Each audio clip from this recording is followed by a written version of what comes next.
everyone.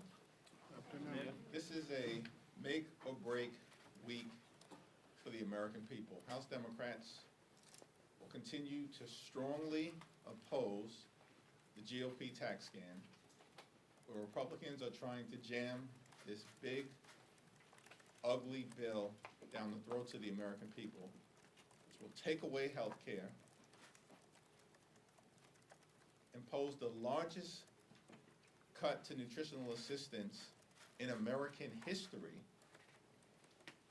and hurt veterans, hurt children, hurt seniors, hurt people with disabilities, result in hospitals closing, nursing homes shutting down, and because of the fact that almost 14 million people will lose their ability to access health care, people will die. House Republicans are trying to jam this reckless and extreme budget down the throats of the American people and hide what's in it, which is why, in an extraordinary way, they are holding a Rules Committee hearing to advance the bill at 1 a.m. in the morning. If this legislation is designed to make life better for the American people, can someone explain to me why they would hold a hearing to advance the bill at 1 a.m. in the morning? Because the Republicans know that their efforts to take away health care from millions of Americans is deeply unpopular. Republicans know that the effort to enact the largest cut to nutritional assistance in American history, which will literally take food from the mouths of children, veterans, and seniors, is deeply unpopular. Republicans know that providing their billionaire donors with a massive tax break for people like Elon Musk, and at the same time exploding the deficit by trillions of dollars, is deeply unpopular. That's why Republicans are going to try to advance this bill in the dead of night at 1 a.m. in the morning. Trump and House Republicans can run away from their extreme budget proposal. We will never let them hide. Questions? Thank you, sir. Given the revelations with President Biden's cancer diagnosis and the release of the HER recording, why were Democrats not more open to talking about President Biden's age in 2024? My thoughts and prayers have been extended to President Biden. It's a painful moment for him and his family. It's a very serious diagnosis. My expectation that President Biden is going to meet this moment with the courage and resilience that he's consistently shown. It seems to me entirely inappropriate that at this moment in time, when President Biden is dealing with a serious and aggressive form of cancer, there are Republicans who are peddling conspiracy theories and want us to look backward at a time when they actually are taking health care away from the American people. No, as House Democrats, we're going to look forward. They literally are trying to take health care away from millions of Americans at this very moment in the dead of night. And Republicans want to fan the flames of conspiracy theories at this moment? No, thank you. Thank you, Mr. Leader. Two quick questions, just to follow up on President Biden. Have you had a chance to speak with him at all since his diagnosis, or do you intend to? And then secondly, just on Medicaid, I know for many months now you've been warning about the implications of cutting Medicaid. It seems there's some renewed discussions about FMAP and putting it back into the reconciliation bill. What are your chief concerns if that happens? I have not had the opportunity to speak to President Biden subsequent to the news of the diagnosis becoming public yesterday. I do expect at some point in time I will speak directly to him to more directly communicate, my thoughts and prayers, and that of the House Democratic Caucus. In terms of the Republican obsession with taking away health care from the American people, this is something that they've been trying to do for decades. And the so-called Freedom Caucus are making demands to push the bill into a more extreme direction. So the question is going to be, will the so-called moderate Republicans who have publicly claimed that they do not support efforts to end Medicaid as we know it and take away health care from the American people, will they push back against this extreme MAGA Republican effort to make the budget even more damaging to the health, safety, and well-being of the American people? We have warned from the very beginning that House Republicans are actually determined to end Medicaid as we know it. And we continue to receive proof point after proof point after proof point. And now the fact that the budget has been advanced to this stage is further evidence that despite all the claims that Democrats were not being level about what the Republicans' intentions are, the bill as it's currently written would enact the largest cut to Medicaid in American history. That's the bill as it's currently written. And Republicans are apparently planning to make it even more extreme. The one thing I want to know is Donald Trump promised to veto any bill that actually would take away Medicaid benefits from the American people. If that in fact is the case, is he planning on saying to House Republicans tomorrow morning that he's going to veto the bill as it's currently written? Or was he once again lying to the American people? Thank you, Mr. Leader. Obviously, this week, Republicans are trying to get this through if they can, and we get closer to July. That's obviously the debt ceiling deadline. Have you put any thought into what Democrats would want from Republicans in order to avert the debt ceiling crisis if they can't use this as the vehicle to do that? We have not, because Republicans have to date determined that they want to go it alone. Go it alone as it relates to trying to meet the needs of the American people, which has resulted in this one big ugly bill that they now want to jam down the throats of the American people in the dead of night. And that they apparently have concluded that they want to go it alone in terms of making sure that the debt ceiling is lifted. Good luck. Because they haven't had a single conversation with Democrats to try to protect the full faith and credit of the United States of America. Thank you, Mr. Leader. Today, EPA Administrator Lee Zeldin announced the lifting of a 2016 emergency order for water testing in Flint, Michigan. It returns testing to the normal state standards. First, what's your reaction to this, both in terms of how far Flint has come, but also what work there's still left to do in Flint and other areas across the country? Significant progress has been made in Flint, Michigan, thanks to leadership from the governor and great leadership from the former representative from that area, Dan Kildee, who made it his congressional mission to help get the situation turned around. There still is work to be done, and that's being led in part by Representative McDonald Rivet, and it appears that the action taken by the EPA administrator will unnecessarily and harmfully turn back the clock. Thank you, Mr. Leader. On Friday, Florida A&M University named Marva Johnson to be their next president despite backlash over her political ties to Trump and her lack of academic experience. Critics view this as part of Project 2025's trend of trying to take over boards and undermine HBCUs. You've mentioned that Republicans lied about Project 2025. Do you view the takeover of HBCUs as part of that campaign to undermine HBCUs? And as someone who's supportive of HBCUs, what's your message to students out there who are concerned about the leadership that are being installed at these institutions? Well, this particular individual appears deeply unqualified and unprepared to carry out the mission of Florida A&M University. And it's my suspicion that she will not last long at the institution. She will be a failure.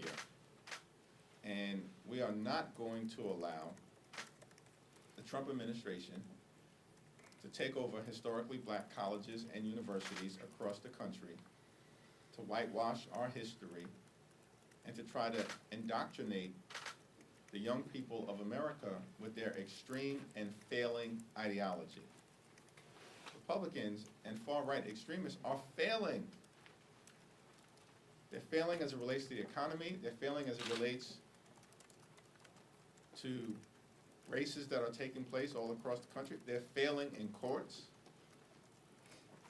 And we're not going to let them take their failed track record, one disaster after the next, and allow them to pretend as if they've got some capacity or expertise to, of all things, be leading our historically black colleges and universities.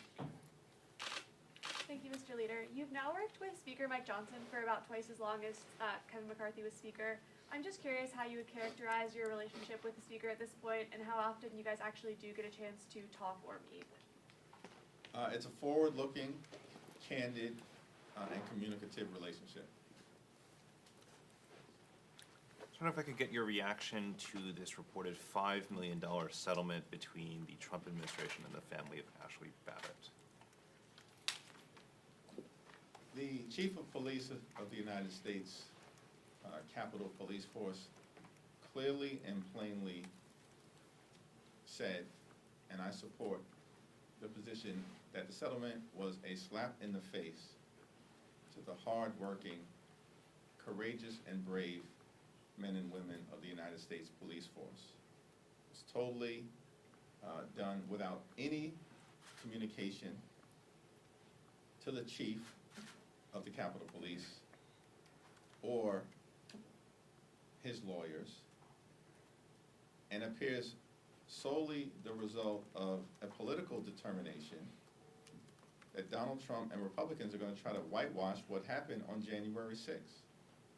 This settlement is just an extension of what they've previously done, which is to pardon violent felons who violently attacked the Capitol on January 6th, including police officers, and now have all been pardoned and sent back to communities across the country where in some cases they're re-engaging in criminal activity.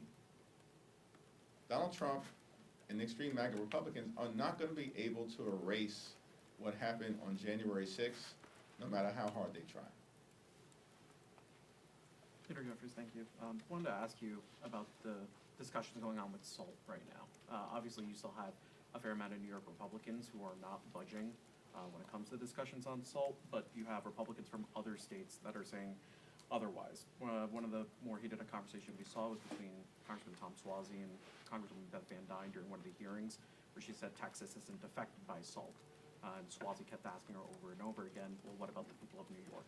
Tell me about your thoughts on Republicans who want to keep the SALT cap where it is, but then they say that taxpayers shouldn't get a break for choosing to live in a high-tax state. Do you agree with that, or do you think it's fair for Republicans from other states to say something like this? Yeah, states like New York and New Jersey and Connecticut and Illinois and California are donor states.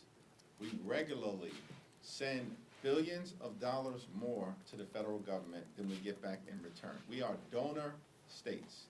So we're not going to be lectured by people who are actually in what has sometimes been referred to as taker states, who actually receive more money every year from the federal government than they send in terms of taxpayer dollars, as to what is fair and what is right.